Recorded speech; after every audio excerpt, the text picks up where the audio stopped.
Good afternoon, everybody, and thank you for joining us this sunny afternoon. And yes, here in Beverly, Massachusetts, the sun is finally shining. Welcome to our presentation of best practices for hiring top talent in 2021 and beyond. So for those of you who are new to MassPay, Maureen, can you go to the next slide, please? Sorry. There we go. There we go. So for those of you who are new to MassPay, MP is a full-service human capital management services company, and we offer a suite of products and services, including HR, payroll, benefits administration, time and attendance, and compliance. We support our clients with cutting-edge technological, solutions, as well as proactive, reliable service and deep HR and payroll expertise. MP is wired for HR, and we help clients succeed by tying your operational goals to your business goals. And with that, I want to introduce you to today's presenters. First up will be Maureen Harrington, our talent acquisition specialist. Maureen Harrington is a talent acquisition recruiter with MP. Her areas of expertise include sales, retail, and finance. Maureen has been a recruiter for BJ's Wholesale Club and Middlesex Savings Bank. Prior to working in human resources, Maureen spent 12 years as a development consultant to local and national nonprofit organizations. She holds a master's degree from Northeastern University and a BA from the State University of New York, New Paltz. She's a member of NARA, the Northeast Human Resources Association. Our other presenter today is Tracy Westcott, our Talent Solutions Manager. Tracy Westcott is the Talent Solutions Manager leading our recruitment processing outsourcing services here at MP. She's been in the talent acquisition field for almost 15 years. Before coming to MP, Tracy was Public Consulting Group's talent acquisition lead for over 8 years. She holds a bachelor's degree from St. Michael's College in Vermont. And as always, we do our quick legal disclaimer because oftentimes we are talking about employment law. However, this training is intended for educational and informational purposes only. While we do hope that you learn a lot today, we are not attorneys and the information should not be construed as legal advice. And just as a reminder, as always, we do record our presentation, and at the end of the presentation, you will receive an email with a link to the recording, as well as a copy of the slide deck. Bottom of your screen, you'll see a Q&A function, so please, during the presentation, feel free to chat in or send us in your questions, and we'll leave some time at the end for that. So with that, I'm going to turn it over to Maureen. Thanks so much, Sheri. Appreciate it. So just jumping into kind of an overview of our topics for today, we're going to talk a little bit about the state of hiring, some of the challenges of hiring for small business, and strategies for attracting top talent. So looking at the state of hiring, really what we're going to spend some time on is what does the landscape of the job market look like right now? What are the challenges that small businesses are facing? And for any business for that matter, are facing as it relates to the changing market. And lastly, how can you strategize to attract the best candidates for your organization? So to kick it off, I'm going to talk about the state of hiring and some of the factors that we're facing the job market right now. So here's some stats for you to consider, right? Probably could be surprising to some of you and maybe not to others, but it's really revealing. For the first time in decades, the supply for talent now surpasses the demand that's out there. 9.2 million job openings in the US, and companies are struggling to find strong candidate pool as the market becomes more competitive. Today, we'll do a deeper dive shortly around some ways to help your organization as you face some of those challenges. Another key factor is 68% of unemployed workers are collecting more unemployment than they would have earned working, keeping a lot of people still out of the job market. And then lastly, 20% of parents left work or reduced their work hours in this last year due to the pandemic. And that has had a really significant impact on the workforce. So as we look at this workforce, one of the things we'll talk about is how can we attract these candidates as they not only re-enter the workforce now and in the next few months and beyond. Maureen, I want to jump in really quick. You made a really good point here, and I think it's interesting to see all of those numbers together, because I think it creates a really interesting challenge when we look at the demand of jobs, but then also just, the organizations and understanding why people are or aren't on the market looking for jobs. So I think it's also important to really, just recognize those challenges, both, if we look at, the candidate pool, as well as different organizations. And I think actually Maureen and I were just talking this week as it relates to some of our own internal recruiting strategies. And I did a quick job search in LinkedIn, looking at the number of recruiter jobs versus software engineer jobs in LinkedIn in the US, and there were actually about 315,000 recruiter or talent acquisition jobs, and about half that of software engineers. There was about 160,000. So I was looking at that data, and then I also did a quick kind of person or people search in LinkedIn. And in the US, there's actually currently just over 1 million recruiters and talent acquisition specialists, whereas there's 3.4 million software engineers. So I'm not an expert in stats by all means, but currently there are more than 3 times the amount of software engineers in the market. And it also just tells us, it's telling in the sense that, companies are hiring recruiting positions. They're looking, based on that kind of quick search, they're looking to increase recruiter positions by 30%, as opposed to like 4 to 5% for software engineers. So I think it really just shows, how companies are really investing in their talent management. And it tells us a lot just about, the state of the job market and how competitive it is in the need for recruiters. I'm glad you brought that up, Tracy, because when we were looking at that yesterday, we were taking a look at the stats. It was really eye-opening, I think, for both of us as we strategize our own recruiting efforts here at MP. So I wanted to switch gears and talk a little bit about what it looks like on the other side for candidates. As an organization, the most important recommendation I can make out there is the need for speed. We talk about this a lot here in our office. Candidates are seeing multiple offers, which is causing a bidding war for talent right now. Now more than ever, candidates are looking at total compensation and benefits as they consider offers as well. And given the competitive market, candidates have a lot more negotiating power now as they are asking for not only as it relates to compensation, but also weighing the benefits package, whether that's work from home opportunities, medical, dental, healthcare benefits, PTO, childcare reimbursement, whatever that might be. Yeah, Maureen, and I think the only thing that I would add to this too, just for the people listening to this webinar, whether you're, if you're a proactive candidate in the job market or, an active candidate, in thinking about kind of the best place to really market yourself, I think the first thing I would say is really to, focus on your web presence in LinkedIn. If you've been at your, role for a long time and, you haven't updated your resume, if you're going to focus on one place, I think it's, really important to focus on, LinkedIn. And then, I think it's the best marketing tool in general, just to promote yourself, professionally. It's a great proactive resource. And if you don't know where to start, I get that question a lot, actually. There's tons of best practice videos and articles online. Great point, Tracy. I know when I'm sourcing outside of LinkedIn, I always cross-reference and review candidates' LinkedIn profiles. And sometimes I find some really great information that I wouldn't otherwise find on a resume. So we're going to jump into some challenges for small business when it comes to hiring. And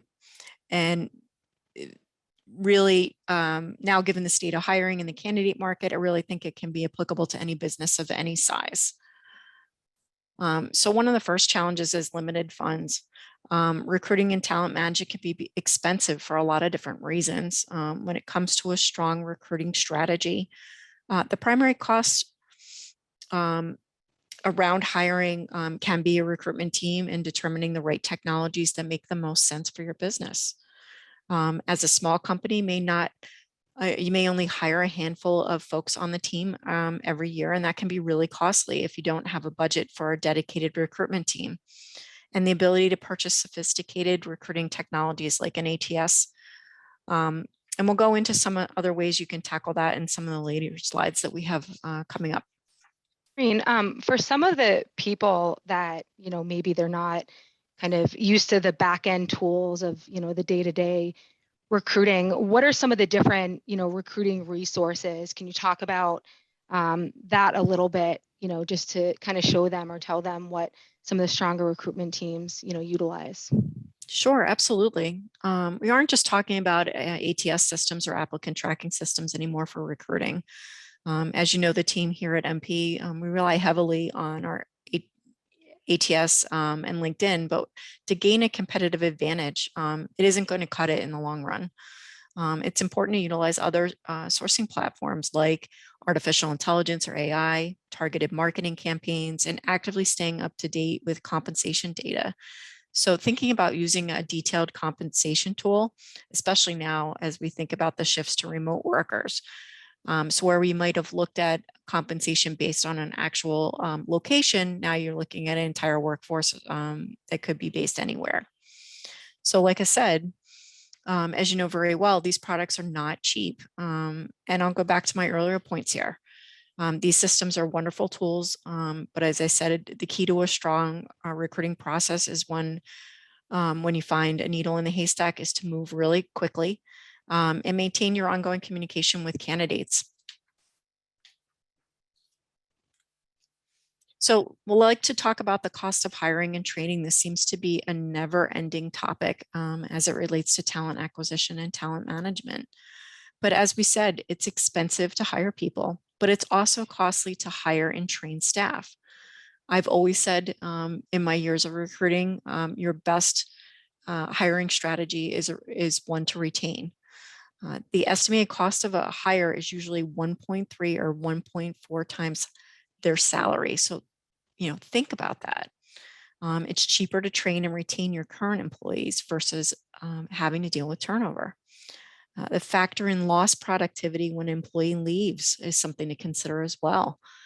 You've got all that other time while they've been gone. And then the onboarding cost to consider. The ramp up time for new employees is something also to consider as part of your hiring and training costs as well.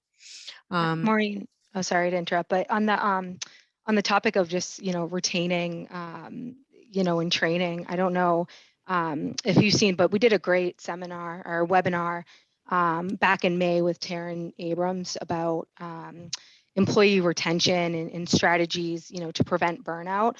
I think that was a really great webinar. And if you haven't seen it, I definitely recommend people to watch that, because I think, we mentioned it a little bit here, but I do think it's a really important point to make as we talk about some of these things. I would agree. It definitely goes hand in hand with what we're talking about today. So diving into the last piece of strategies for attracting top talent. Really looking forward to this. So first, the post and pray strategy will not work anymore. I think there's a lot of folks that I talk to and certainly have utilized this strategy in the past, where they've posted jobs just up on Indeed and waited for the applicant flow to come in and then did their hiring directly there. That is no longer. This is a candidate market. We will go on to talk about how to be strategic and who you can get in front of. And how do you attract candidates to your company and your openings, especially passive candidates. As you think about this, the hiring process is shortening. Research shows that after 4 interviews, you get diminishing returns on time. So think about that during your hiring process. Think about no more than a 4-step hiring process, and that's the top, right? Candidates want to understand also what your culture is about in the hiring process. So think about what it's like to work for your company and the importance of that. The other piece I'd like to mention is the use of assessments. That's a thing of the past as well. If you are going to use assessments, which we certainly do here at MP2, but use them during the mid part of the hiring process, not in the beginning. Otherwise, you have the potential to turn away applicants by saying, okay, you've applied for the job and now we want you to take this assessment. And it's like, well, I didn't even learn anything yet. I haven't even gotten an interview. So think about, if you're going to use assessments, to do that, midpoint in the hiring process. So jumping into growing your pipeline virtually, have some suggestions here. Hosting virtual recruiting events, if you're not already doing this, should absolutely be doing it, including career fairs and virtual open houses. They're easy to set up through Indeed, and they can attract more candidates. Folks who you wouldn't normally have. And it's a quick and easy way to speak to candidates, get those screening questions done and see who you'd like to move forward with in the hiring process. Second, create a social media campaign highlighting available job opportunities and your company culture that drives back to your career site. Using social media sites like LinkedIn, Facebook, Twitter, and Instagram channels, really important. To highlight job openings and benefits of working at your company, to drive applicants to apply. Investing in paid digital advertising opportunities to reach a wider talent pool. Sponsored job ads can be used as a tool to increase the number of views on a job advertisement. Recommend using those occasionally as well. And then experiment with new job boards that might be a watering hole for your ideal candidates, depending on the type of position that you're hiring for. You'll want to fill in some, use some great niche job boards. I've certainly used in my years too. Dice maybe for technical jobs, theladders.com for 100K plus jobs. Indeed and Glassdoor and Google for Jobs are a couple more that I think of. And Indeed Organic is come into the fray as well as Simply Hired. And I always say, don't forget Craigslist. If you're thinking about or you're working in a really tough environment that's very regional centric, it may have a really small population or a small candidate pool, like perhaps here in the Northeast. It's a good, really targeted approach to post a job and see what it could do for you. And lastly, identify and focus your efforts on the channels that are driving the most traffic and the most qualified candidates. So this can take some trial and error. Measure your success and your failures and work with the ones that produce the best results. So engaging job seekers. Really, really important in this candidate market that we're experiencing. You need to stay hyper connected with candidates by adopting conversational recruiting strategies and technologies. That includes texting, messaging apps, and email, often using more than one channel to engage candidates. I often use two methods of contacting a candidate. Usually one is their preferred method of communication, whatever they might indicate in my ATS is that. And if you don't know what their preferred method of communication is, ask them. Implement a chatbot on your career site. Another great tool to amplify and automate sourcing, screening, and scheduling. And answering candidate FAQs. They might have questions about benefits that could be easily answered in a chatbot. And this can also create some urgency and responsiveness for the candidate. To save time answering upfront questions and arranging interviews. And then creating an informative, engaging content that showcases your company culture. So important to think about your employer brand here, including career sites, blog posts, videos, and employee testimonials. We have them on our website on mp-hr.com if you want to see those employee testimonials. An employer brand needs to stand out with candidates. So you need to really articulate, why would someone want to work for your company? And if you've got folks that work for your company and love working there, highlight that and shout that out. And then lastly, send regular targeted emails to your talent pools. with relevant job openings, company news, upcoming talent events that you're hosting, virtual events. Stay in contact with them. Keeping them engaged is so important. Maureen, if I can add one more piece to your encouraging them on updating the website, on your careers page, don't forget to show what your benefits are, because a lot of times that is how candidates are sort of measuring one company or one opportunity against another, and use it as a marketing tool to market what you offer.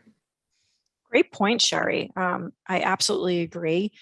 I always am amazed at some of the benefits that I see on some company websites, and it's great to have that upfront and personal for people to see right online. Great. Would love to jump into updating your job board presence as well. I know I talked a little bit about this before, so ensuring your job boards are leveraging your most recent corporate logos and links to your career page. Really important that that's updated. I oftentimes can see from companies that isn't necessarily always updated and current, so important to make sure that that's done. Also reviewing company descriptions and update them for consistency. Every job description, think about this in your company, should be reviewed or updated at least once a year. It's something that we talk about here at MP, and it's something that we assist our clients with as well. And then add information to your company's response to any changes and a link to your FAQs, right, where appropriate. FAQs are really, really helpful. They can be simple as, what are the benefits to working at XYZ company? What are the job openings? Or is there part-time work? Things of that nature. And then I always recommend going through the application process on a job board from start to finish. I've done this myself many times just to make sure there aren't any kinks in the process. Can a candidate successfully upload a resume and keep submit an application in a timely manner, right? And check for any disruptions with the candidate experience with that. So then lastly, jumping into some really high level interview tips that I think are really something to think about. So I always say, before the interview, know what you're looking for in a candidate, right? What kind of experience should they have? What kind of attributes are needed for the role? And one way to do this is to have a 15-minute kickoff meeting with the hiring manager to brainstorm actual experiences, skills, and qualities that are needed to succeed in the role. It's something that I've employed for many years, to have that quick conversation about what are successful attributes of a person in order to be successful in this role. What do they need to have in order to do that? And talk about folks who are successful in the role. What kind of qualities do they have? And then interview strategically, right? Have the candidate interview with peers and other department areas within your company. It gives the candidate a better view of the company in general and the overall experience. And the more folks that they can touch sometimes can help with that. And Maureen, then ask one thing. I want to jump in just for a second. I'm sorry, Maureen. Yeah, sorry. One thing to consider there with the interviewing, and this is as the HR partner here, is that you also want to make sure that you are training your managers on how to interview, and you want to make sure that you are not stepping into compliance issues with interviewing. So for example, a lot of states now, you can't ask for salary history. So little things like that can really trip you up. So it's really important as part of that interview process to make sure that you're paying attention to some of those compliance issues. Absolutely, Sheri. Thanks for bringing that up. Absolutely. Training managers on interviews. I've certainly done that in my experience by providing, actually giving them interview questions advanced. Don't ever just assume a manager has had a hiring experience.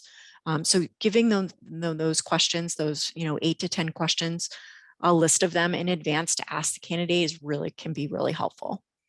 Maureen, the only other thing I would add to this, as it relates to that kickoff meeting too, which you see a lot, where if you're going into back-to-back interviews, being prepared for each of those interviews, because there's so many times that you talk to candidates, or I've been in this situation myself, and you feel like each 30-minute interview you're being asked the same question. So it's really just being mindful of of that process and the candidate experience as well. Great point, Tracy. Absolutely. I think that certainly getting being on target and planning those interviewing questions can certainly help with that for sure. Great. So also being really asking the right questions. Let's jump in there. Asking the right questions on phone screens and interviews. I know we just talked about that. And being consistent and asking the same questions for each candidate so you can compare answers evenly.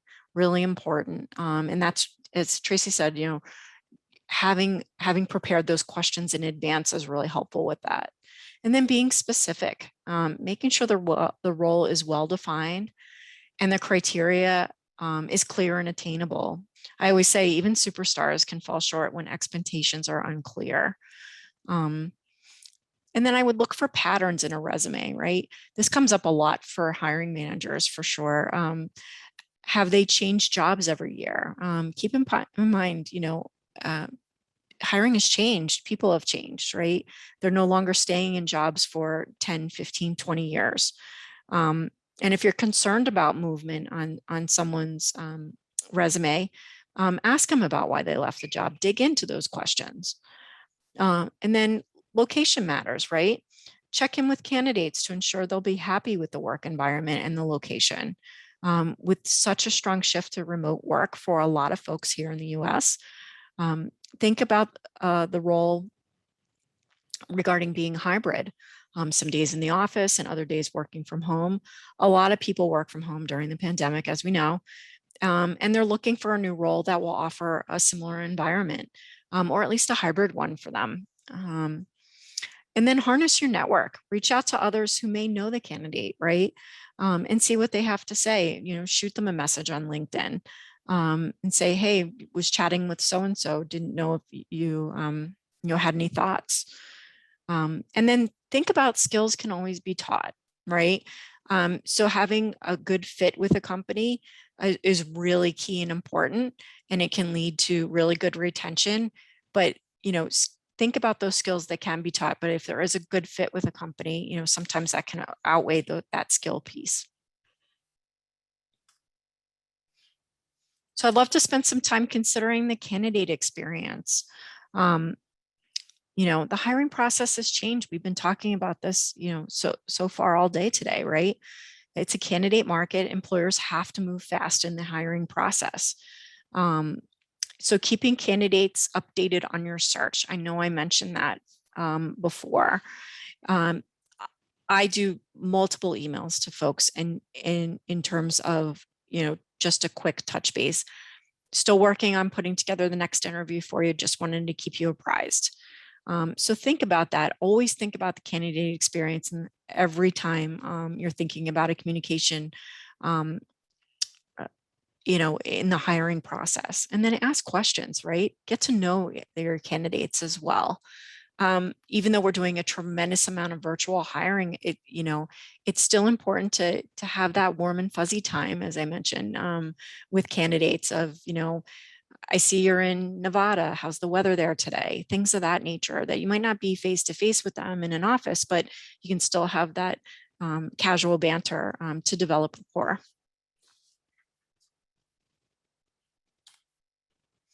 So another key piece of this is also a competitive benefits package. I know we talked about this briefly before.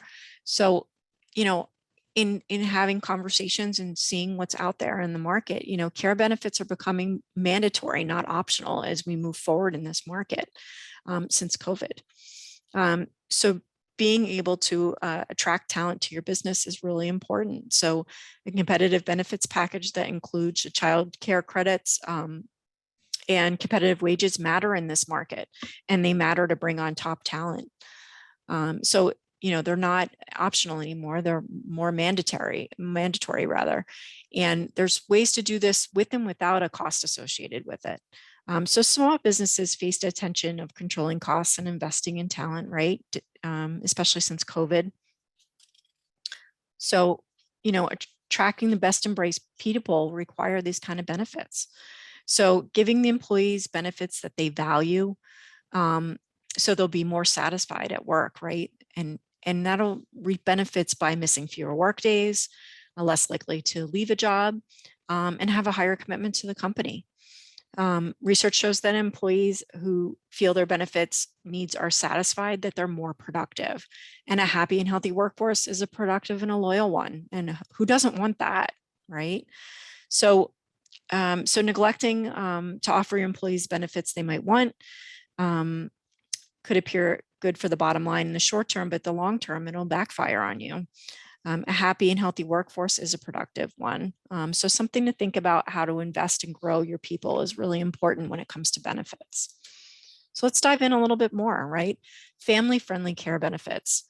Access to online platforms for care. It's a great way to be able to offer this for, whether it's care for children, adults, seniors, pets, whatever it might be. That subscription to care.com, for example, is something that could be really useful as a benefit. Subsidized backup care is another one that comes to mind. It's something that families are certainly looking for. And giving employees a little bit of money up front for any kind of backup care they might need for childcare purposes.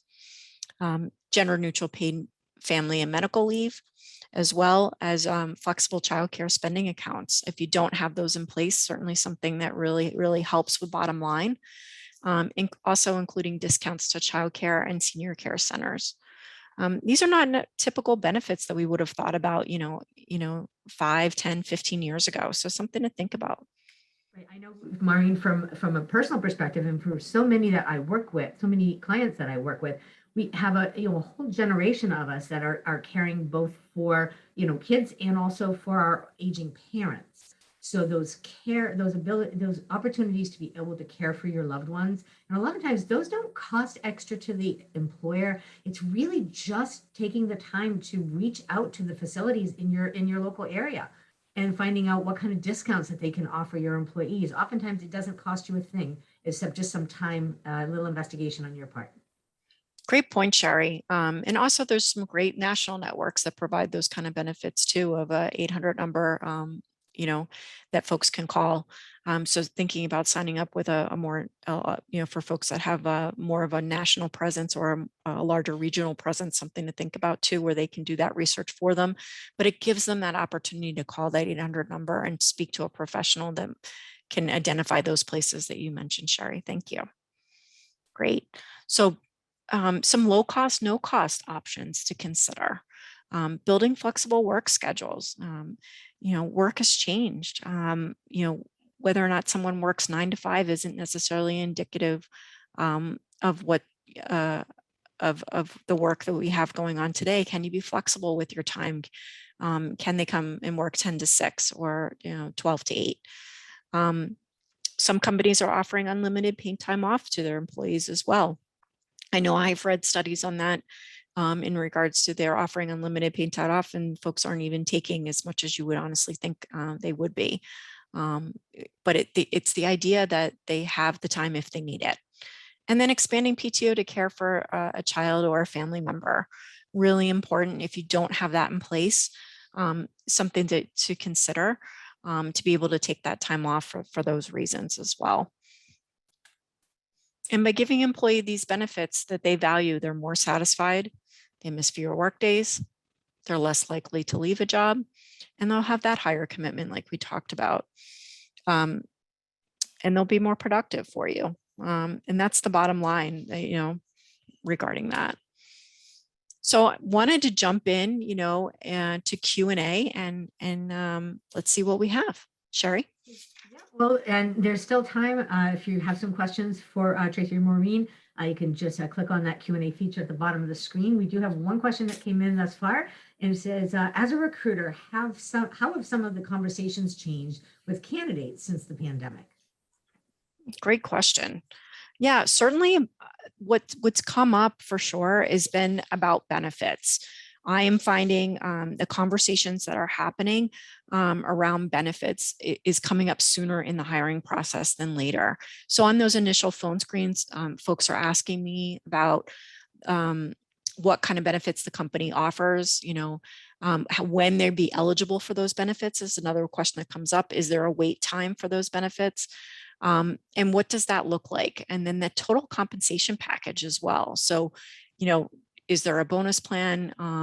What does the PTO plan look like? Those are all questions that are coming up sooner rather than later in the process. And that actually brings up a good point because we try to encourage our clients to utilize iSolved, our payroll platform, in order to really track all of those benefits that they offer so that they can produce and really show people that total comp package, because your comp package isn't just your base salary. The comp package is going to include all of those extras. And when you have a candidate who's looking at a few different options, you want to make sure they're comparing apples to apples and they're seeing the total value. Yeah, and Yeah, Maureen, I think a big thing, I mean, people were really scared to have those conversations on their front end, right? When it comes to, working from home or having that kind of flexibility, I think that, people are a little bit more hesitant before the pandemic to have those conversations, but now we're, really starting to have those conversations, during the first call, instead of at the end of the process. Yeah, definitely. I've definitely seen a huge uptick in that, and those conversations, like I said, are happening sooner rather than later on that first call. Absolutely, absolutely. Is another question is that for as a small business with really not much budget for recruiting, what's the biggest bang for our buck? Would it be an ATS system? Would it be paying for ads? What's the biggest bang for the buck? That Great question. question. Yeah, I do think applicant tracking system, is just a great resource, especially for, if the company is going to be growing. I mean, then you're really starting to build out a pipeline of candidates that have, expressed interest in your company as you continue to grow. And then, obviously, I know I've been really going back to LinkedIn, but, making sure that those jobs are, listed on your LinkedIn profile as well, I think is another, really important thing to do that doesn't cost any money, right? So. Yeah, two strategies on that. Thanks for bringing up LinkedIn again, Tracy. Yeah. So you always have, you always want to make sure you have a company page. Believe it or not, sometimes I find that there aren't companies that have a company page on LinkedIn. So if you don't have one, get one immediately. And then you want to be posting on that company page, right? And an opportunity is to post those job positions there. And then also, as Tracy was mentioning, is use your own LinkedIn profile to post positions. I do it all the time to let my network know what positions I'm hiring for and ask for their help in forwarding those great opportunities and to other folks in their network and share it. You get so many more views, and I get to see, my last post had like 743 views on it. So it was really great. It's a really powerful tool that didn't cost me any money to do. Obviously the last, just as, for, as MP and how, we could help from an RPO perspective, for anybody that doesn't, have the means to hire a full-time recruiter, typically the first, go is, to reach out, to an agency, and, you're typically spending, 20 to 30%. And through our RPO services, which it's more in a subscription model. So at any given time, our team can carry, up to 5 positions and help you really aggressively source for those positions. And we have those resources and tools. And what we've seen for our clients is really, sometimes that's really their long-term, strategy, but for some people, it really kind of helps them get over the hump and then kind of reassess. So obviously, that's a service that, we'd be more than happy to provide. Thanks, Tracy. Any other questions, Sheri? Yeah, another question just came in. As a new recruiter at a small company, what advice do you have for approaching conversations regarding these types of changes with management, i.e. shortening a traditional extensive interview process, coaching managers on how to interview, investing in recruiting technology, or additional recruiting staff? Awesome, awesome, awesome question. And I just wanted to remind them, I know that Maureen mentioned this, I think Tracy did as well. If you go to mp-hr.com/webinars, we do have some webinars employee engagement, on interviewing, and a number of other topics that are archived. So you can definitely listen to those, but I'm going to let the recruiting experts answer this question. So how Sure. do we have, I think the question is talking three-part. about senior management, because senior management has a sort of a way of thinking about how the job search should go, but things are different now. Yeah, so I kind of got it into three separate areas. One is, the hiring process at a firm, right? How do you assess what's the best one, and how do you change one that's already been maybe longstanding or existing in place with the senior team, right? And it does take time. It can take time. I have worked with a number of different companies on shortening their hiring process in terms of timeline, right? So as I said, I'll go back to the presentation, is really trying to, focus on that 4-step hiring process. And if that involves also interviews, if maybe you're doing interviews that are one-on-one right now with individual people in one department or another department, maybe think about a group interview to shorten that process. And those folks can bring their questions in a group interview process, shortening that step. Thinking about where you do the assessment piece as well, getting that in as a step and counting that as a step with a potential candidate. And then really talking about hiring managers about speed. I oftentimes you get that pushback of, well, we're not going to change our hiring process, or, it's been this way for, XYZ years. We've always done it this way. And it's really about showing them the value in speeding up the process to find top talent, right? And if you want, the top people at the top of the funnel, then, we'll need to have to move more swiftly. Tracy, do you have anything you want to add there? No, I mean, I think you answered that perfectly, to be honest. Yeah, I mean, Great. it's like, it's one of the biggest challenges right now, right?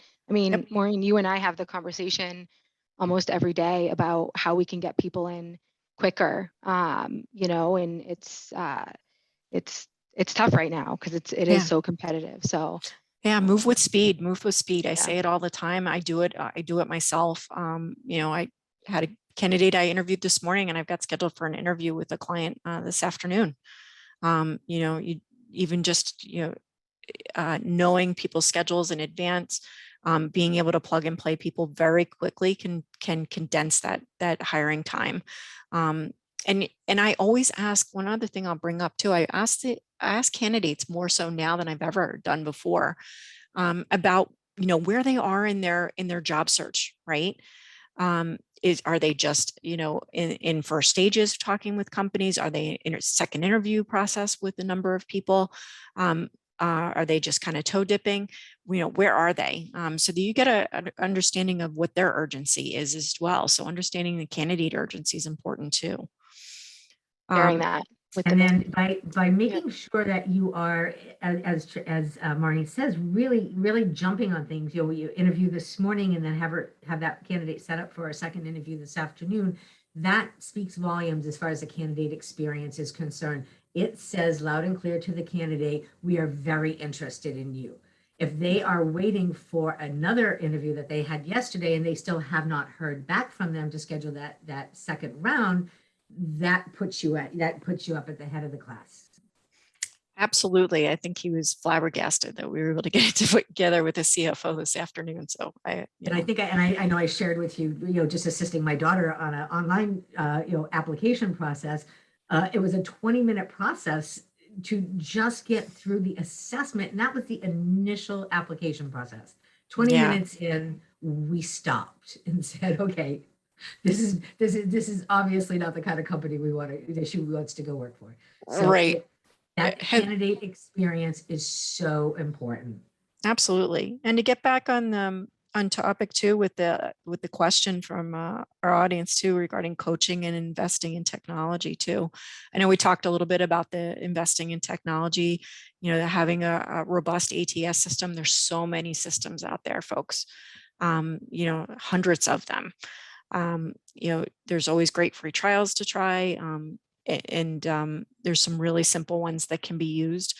I'm not going to advocate for one over another, but simple ones that can be used just in order to get those folks into your system and evaluate them, and be able to use that power of an ATS to post to all, over 100 job boards.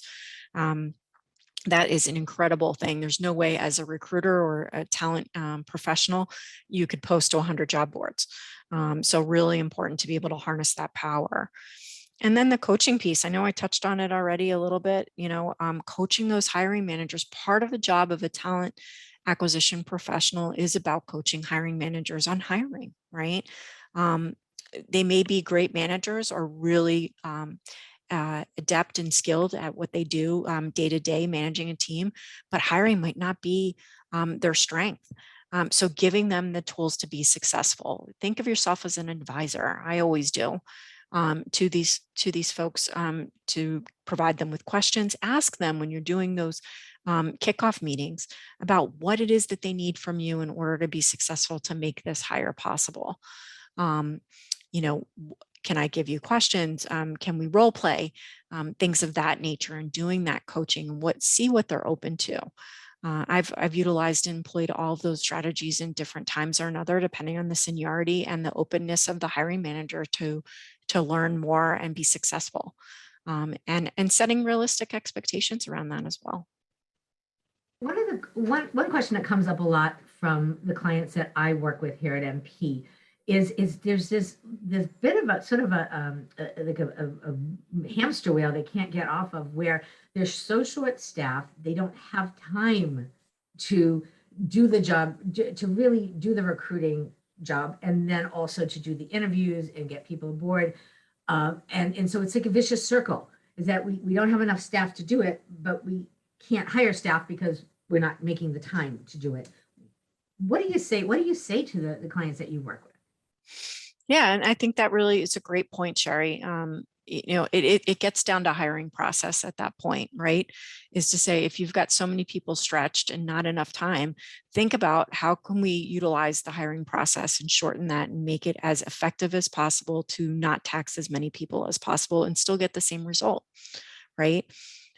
So how many interviews is it going to take? How many people do they need to speak with? What is it that you can't ascertain in 1 or 2 interviews to decide whether or not you want to move this person forward and be a part of your team? So really being smart about that, and then utilizing the time really valuably. When I set up a call, for example, with a CFO, it might be for 30 minutes, where another executive might be for 45 or an hour, really talking with them about what time that they think they need.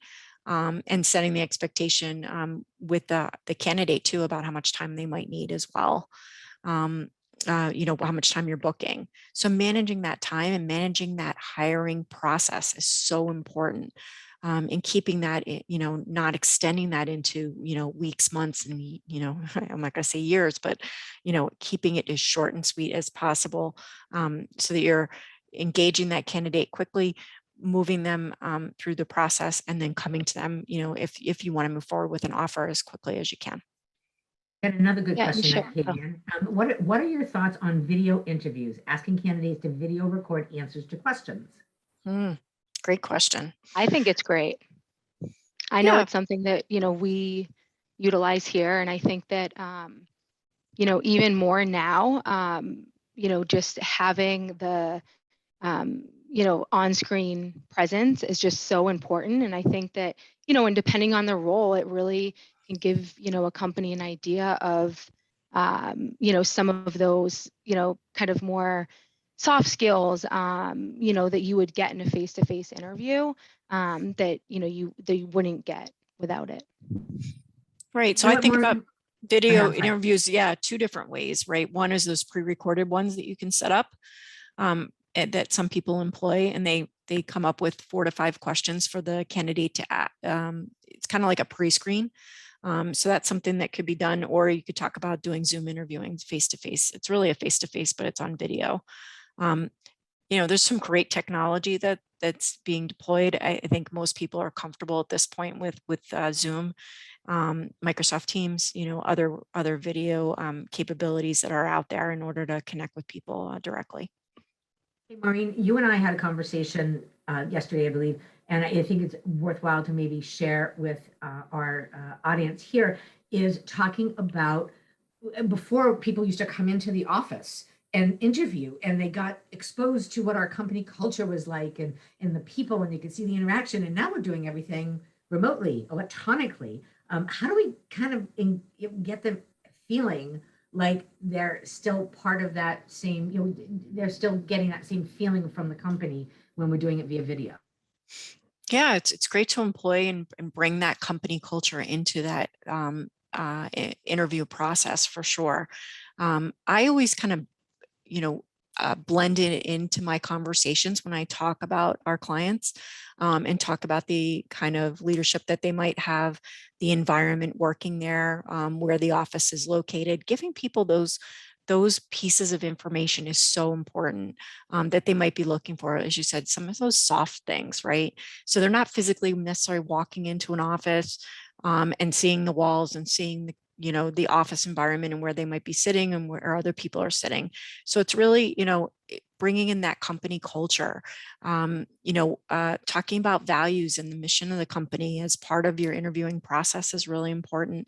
And having that front and center on your website. Don't bury the lead there. Have it on your company website in the about section, about what's the mission, what's the vision of the company, what are the corporate values, and how do you bring those values into conversations with folks. It's certainly a question I ask a lot, and it can be really telling for someone to see if they're going to be a good fit. One of the things I know that we do here at MP, and so I am part of our HR services team, and anytime we have a position open, we do a group interview. All of the HRGs, we all get together and we will be part of the interview process with prospective candidates.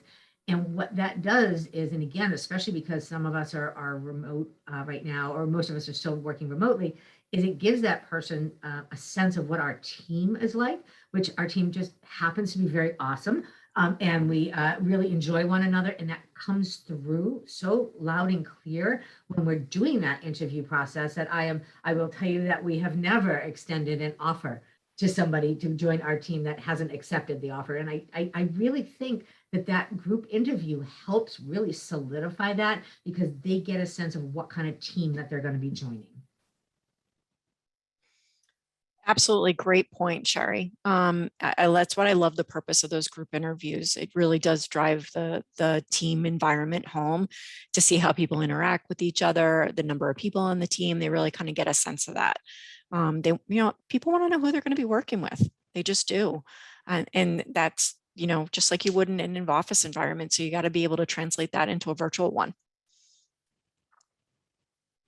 All right, so we're coming up on the end of the hour, and Tracy, you want to take us home? Yeah, sure. Maureen, first of all, I think that this was awesome. Thank you so much, for putting together this content, and Sheri for coordinating everything. I think you provided some really good information, both for candidates and companies as they approach the job market right now, because as we know, it's changing. It's changed significantly in the last, year or 2 years. So I also want to mention, for those of you who did join us today for the webinar, I would be happy to offer a free consultation to review your current recruiting strategies, and provide any type of recommendations on how you can, build and maintain a strong recruiting process and pipeline. And also, we had some really good questions. So thank you so much for everybody that asked questions, but then also, if we missed any of the questions, we will definitely follow up after this webinar. And this webinar, as we said at the beginning, it will be recorded. It will be emailed to everybody who joined, along with the presentation later this afternoon.